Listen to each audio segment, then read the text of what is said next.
So let's talk just a little bit about grid scale storage. This is becoming a bigger and bigger,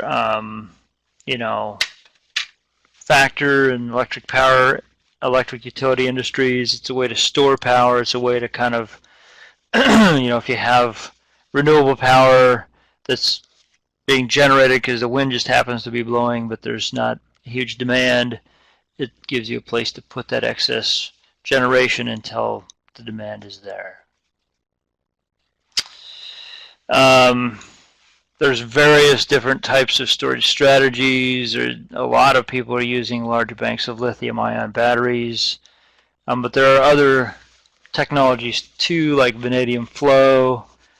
People even do pumped hydro, where they use excess electrical energy to run pumps to pump water up into some reservoir or tank or tower, and then let it flow back down again and give you hydroelectric power when it's needed. So you're not really storing electrical energy per se, you're storing potential energy that can be turned into electrical energy when you need it. Same concept has been used, raising and lowering large concrete blocks through a system of pulleys. Not super efficient, but something that can be done in, say, some flat area where you don't have hills to work with, or elevated storage tanks, reservoirs, or things like that.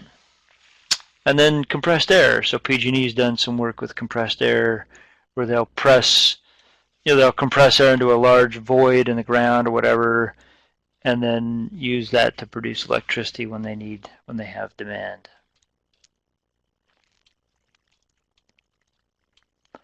Let's see some advantages and disadvantages.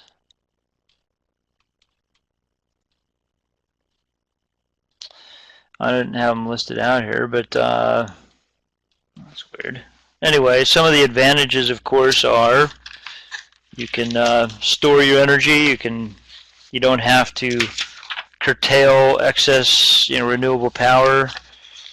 I used to work in a wind park, and if you don't have storage available, then you just have to curtail your wind turbines.